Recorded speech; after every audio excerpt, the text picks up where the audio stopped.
As the days grow shorter, it's becoming increasingly difficult for me to shoot these when it's still light because I'm a late riser. What am I going to do? Get up at a reasonable hour just to show you guns? This is a Browning high power in .40 caliber. I have done a video previously of the FN high power. This is an actual Browning product, and it is .40, and I got some. It is .40, and I have some Winchester practice and target loads. Big flat nose guys. Man, .40 is big, isn't it? And the high power, famously, the 9mm version, the original one, holds 13. That's what gives it its name. This only holds 10. So we are going to add one to get it closer to a real number of bullets. Got a nice ambidextrous safety, as you see. And we are going to add one more of these big, fat rounds. And we're going to send 11 of them downrange at the target. Here we go. Browning high power in .40.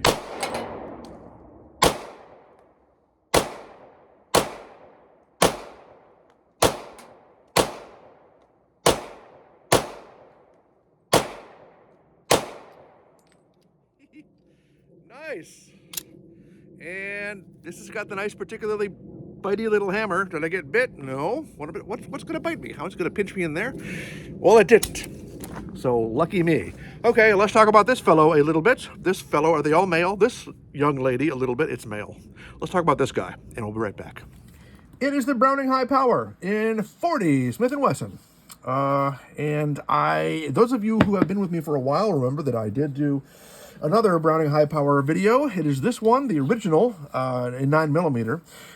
This is a more modern variation, and I kept saying this is an actual Browning product, but it says right here that it was made in Belgium and assembled in Portugal. Made in Belgium, assembled in Portugal. So these are not the original grips. The original grips looked like this. I first got it in April Fool's Day, 2022. And, you know, the first thing I always want to do is make it my own and get my own grips and change those grips no matter what. And these are lovely, but I did find in shooting it that they're not very grippy. they're beautiful. Look at them. They're almost orange. And the wood is just so great. But the cross hatching is so, I don't know how to describe it. It's not grippy. It's a little slippy in the hand. And I was having trouble firing it today, holding it and keeping it in place. It was moving in my hand. And I kind of wish that I knew where those original grips were so I could try those again. Those are one of those things that I know I've seen somewhere recently, but that could have been any time between a week ago and 2 years ago. And there's a lot of things I've seen recently. But this is a great design and a big improvement over the original in that it is still, you know, single action only, but it's got really nice ambidextrous safety, which is nicely placed there. And it does have the kind of pinchy hammer, but you would have to work pretty hard to get pinched by that. I don't think it's ever pinched me. I don't think. I remember the original high power pinching me, and it was pretty similar. Maybe I was just dumber back then.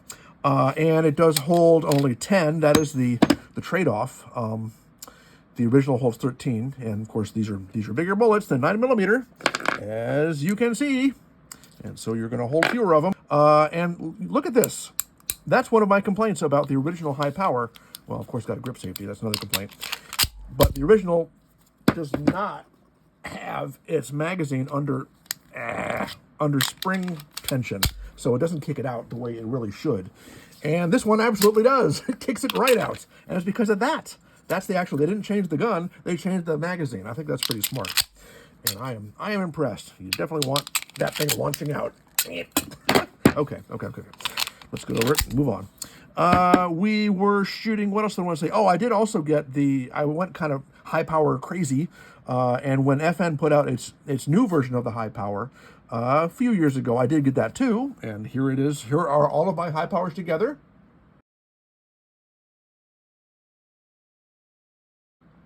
I no longer have that one. I just didn't love it. It was great.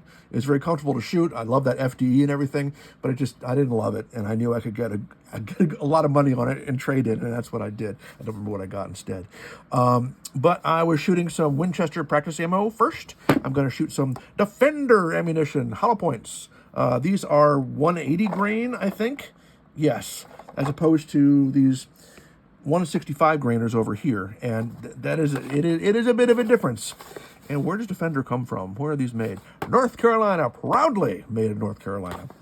But okay, let's go and shoot this fellow. And if you want to know more about the high power, go watch the first video. I tell the story of the high power. I mean, most of us know the story already anyway. Oh, that's the only other thing I wanted to say. As much as I love these launching out, this has a tendency, this floor plate, to get loose. And I can't do it right now because you're watching me, but I often find that it's in there, I'm using it, and this floor plate is sticking forward like this far. And one time it actually came all the way off, and the spring came shooting out.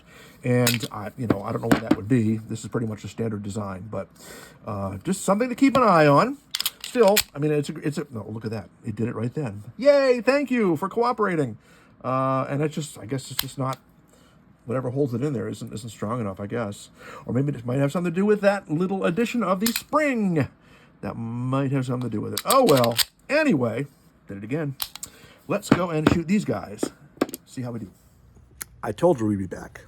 And we're back with the Browning High Power. And we are going to shoot some Defender hollow points. Big, fat 40s. Big, big, big, big, big, big, big.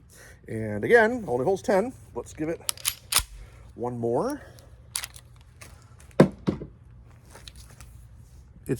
Have I said how big it is? I think I have. Guys always want to talk about how big stuff is, don't they? What's wrong with us? Okay, 11 of the Defenders. Woo, hot.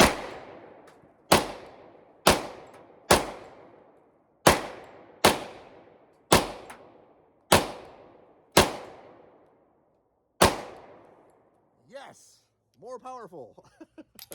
Okay. Let's go see how we did. Oh, interesting and not surprising, I suppose. Here are the target and practice rounds, the Winchesters. Certainly not, I wouldn't say all over the place. I mean, they're all right here. But not a terrible group for a big bullet. I mean, the big bullet, you don't need to hit it exactly where you want to hit it to knock the guy down, right? But the hotter ones, the defense loads, the hollow points, are much wider. Isn't that interesting? And maybe this is just because they're hard to control. I don't know. It was a little harder to hold on to those. But then I'm a weenie, so we can't really blame the gun for that. It is beautiful, obviously. Lovely, lovely gun. And in .40 caliber, it actually lives up to the name High Power.